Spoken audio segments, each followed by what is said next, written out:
திருவள்ளுவரின் வழியில் வாழ்ந்து வாழ்வின் உன்னத நிலையினை அடைய திருக்குறளோடு நாம் என்னும் இந்த நிகழ்விலே இணைந்திருக்கின்ற உங்கள் அனைவருக்கும் முதற்கண் வணக்கம்.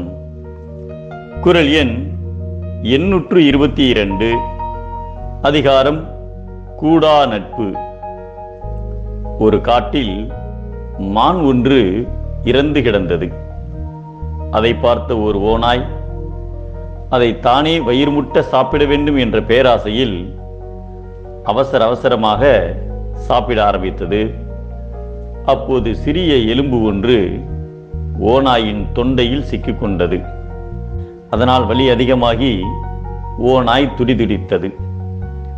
தொண்டையில் உள்ள எலும்பு வெளியே எடுத்தால்தான் மேற்கொண்டு எதுவும் செய்ய முடியும் என்ற நிலையில் அவ்வழியாக சென்ற விலங்குகளை எல்லாம் உதவிக்கு அழைத்தது.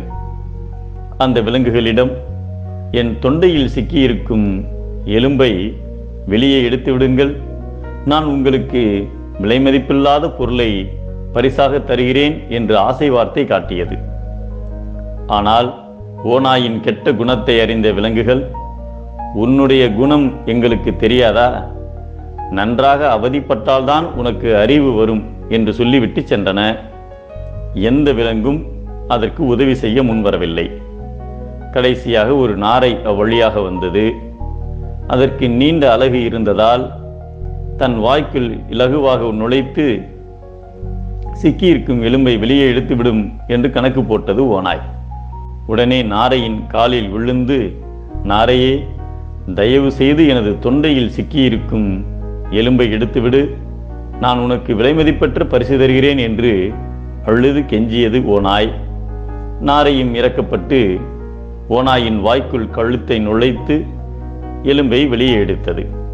பின்னர் ஓநாயிடம், விலை உயர்ந்த பரிசு தருவதாக சொன்னாயே, அதை கொடு, நான் கிளம்புகிறேன் என்று கேட்டது நாரை. அப்போது ஓநாய், உன் உயிர் உனக்கு விலை உயர்ந்ததுதானே என்று நாரையை பார்த்து கேட்டது. ஆம் என்று கூறியது நாரை. நீ என் வாய்க்குள் உனது கழுத்தை நுழைத்த போது நான் உன்னை கடிக்காமல் விட்டேனே, அதுவே உனக்கு விலை உயர்ந்த பரிசு, இங்கிருந்து ஓடிவிடு என்று நாரையை விரட்டியது.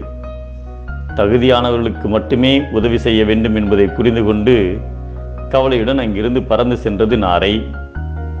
மனத்தில் நட்பு இல்லாமல் நண்பர் போல நடிப்பவர்களிடம் உண்டாகின்ற நட்பு விலைமகளிரின் மனம் போல உள்ளொன்றும் புறம் ஒன்றுமாக வேறுபடும் என்பதை இனம் போன்று இனமல்லார் கேண்மை மகளிர் மனம் போல வேறுபடும் என்கிறார் நம் தெய்வப்புலவர் திருவள்ளுவர்.